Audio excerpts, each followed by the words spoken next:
বেগুনগুলোকে আমি চাকা চাকা করে কেটে নুন হলুদ দিয়ে এবারে মাখিয়ে রাখবো। একটু মোটা মোটা করে কেটে নিতে হবে।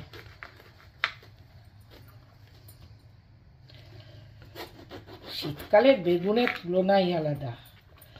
গরম গরম বেগুন ভাজা বলো, বেগুন পোড়া বলো, হলুদ আর একটু লঙ্কা গুঁড়ো এই দিয়ে একটু মাখিয়ে একটু রেখে কিছুক্ষণ রেখে দিতে হবে। ভালো করে, খুব ভালো করে বেগুনের দু পিঠ মাখিয়ে নাও, মাখিয়ে একটু রেখে তারপরে ভাজবো। নমস্কার, আমার ইউটিউব চ্যানেল বং শেফ ঝুমা থেকে মৌসুমি বলছি। আমি আজকে একটা বেগুনের রেসিপি করে দেখাবো। আচ্ছা, সেটা করবার আগে বেগুনে কি কি লাগবে তাই দেখো। এটার নাম দিয়েছি বেগুন বাহার। আচ্ছা, আমি একটু তেলটা দিয়ে দিই, তেলটা গরম হোক একটু। হ্যাঁ, এটা চাকা চাকা করে বেগুনগুলো কেটে নিয়েছি, নুন হলুদ মাখিয়ে একটু লঙ্কা গুঁড়ো দিয়েছি, পেঁয়াজ কুচি, রসুন কুচি, লঙ্কা কুচি, আদা কুচি, আর হলুদ, লঙ্কা গুঁড়ো, নুন, চিনি, টমেটো পিউরি, আর শেষকালে একটু তেঁতুলের কাঠ দেবো। তাহলে চলো আজকে শুরু করি বেগুন বাহার। এই বেগুনগুলোকে আমি একটু বেশি তেলে ভালো করে ভেজে নেব। বেগুন তো সারা বছরই পাওয়া যায়, কিন্তু শীতকালের বেগুনের স্বাদ একটা আলাদা। শীতকালের বেগুনের বেগুন পোড়া বলো, বেগুন দিয়ে একটু ঝোল বলো, নিম বেগুন বলো, বেগুন ভর্তা, আর এই বেগুন ভাজা দিয়ে আমি আজকে বানাবো বেগুন বাহার।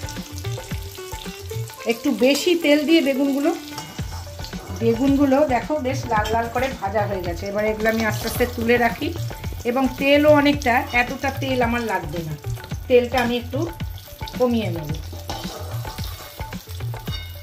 সুন্দর করে একটা বেগুনও ভাঙে নিই, বেশ সুন্দর, এই জন্য মোটা মোটা করে কেটে নিতে হবে। কমিয়ে নিয়েছি, তেলের মধ্যে আস্তে আস্তে এগুলো একটু একটু করে ছেড়ে দেবো। একটু রসুন কুচি, একটু আদা কুচি,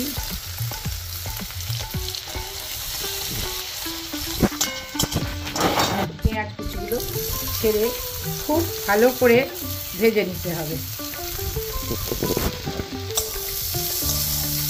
যে তেলটা তুলে রেখেছি, প্রয়োজন মনে করলে তখন একটু একটু দেবো আমি। লঙ্কা কুচিগুলো দিয়ে দিলাম। এবারে এটাকে খুব ভালো করে ভাজতে হবে, সুন্দর করে ভেজে নিতে হবে।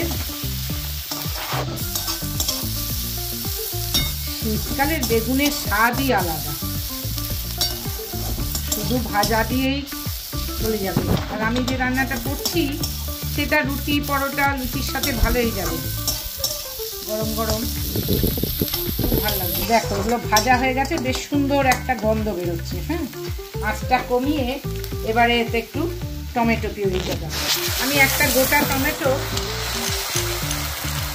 মিক্সিতে পেস্ট করে রেখেছি। এবারে এটাকে আস্তে আস্তে এর সাথে খুব ভালো করে মেশাও। একটু নুন, হলুদ, একটু আমি হলুদ দিচ্ছি, একটু হলুদ, একটু লঙ্কার গুঁড়ো, কাশ্মীরি রেড চিলি পাউডার, যার যেমন ইচ্ছা যেমন সেরকম দেবে। লঙ্কাটাও নিজেদের কাছে যে যেমন ঝাল খাও সেই হিসেবে দেবে। বেগুনে নুন দেয়া আছে, সেই জন্য খুব বেশি নুন আমি দেব না। একটু আস্তে আস্তে এটাকে ভালো করে মাখতে হবে, নাহলে একটু তেল ছাড়বে সেটা। নুনের সাথে একটু মিষ্টিটা দিলে ঠিক ব্যালেন্স হয়। একটুখানি চামচ চিনি দিয়ে দেবে। এবারে খুব ভালো করে এটাকে, এবারে একটু জল দিয়ে দেবে তেল ছাড়া অবধি। দেখো এটা বেশ ফুটছে, তো এবারে খুব বেশি ফোটানোর দরকার নেই, এরকম একটা গ্রেভি যেমন করবে। আর আমি এই তেঁতুলটাকে একটু গরম জলে ভিজিয়ে রেখেছিলাম। হ্যাঁ, এতে একটু গুড় দিয়ে রেখেছিলাম, এইটা একটু দেবে দেখতে 2-3 চামচ। তারপরে আমি বেগুনগুলোকে একটা একটা করে ছেড়ে দেবো।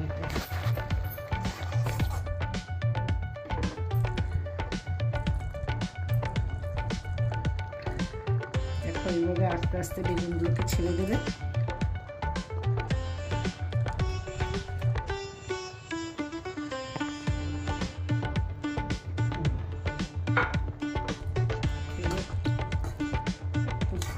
একটু এপিট ওপিট করে উল্টে দেবে।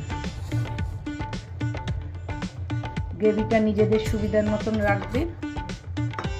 এই হয়ে গেল আমার বেগুন বাহার। কিন্তু একটা জিনিস তো আমাকে দিতেই হবে, যেহেতু আমার বাগানে করে হয়েছে এটা, ধনে পাতাটা না দিয়ে আমি আবার থাকতেও পারি না। এটা অপশনাল, যার যেটা ইচ্ছা হলে তখন ধনে পাতাটা দিয়ে উপর থেকে একটু ধনে পাতা ছড়িয়ে নামাবে। দেখো দেখতে বেশ সুন্দর হয়েছে। এবারে তোমরা গ্যাস বন্ধ করে একটুখানি রেখে তারপরে নামিয়ে নিতে হবে। এটা একটু পরে এটা নামিয়ে নেব। তোমরা আমার চ্যানেলটাকে সাবস্ক্রাইব করো, লাইক করো, কমেন্টস করো। তোমাদের কমেন্টসের আমার কাছে খুব দাম। এইবারে আমি এটা আস্তে আস্তে নামিয়ে রাখছি। রাত্রিবেলা শীতের রাতে গরম গরম রুটি পরোটার সাথে দেখবে খেতে খুব ভাল লাগবে।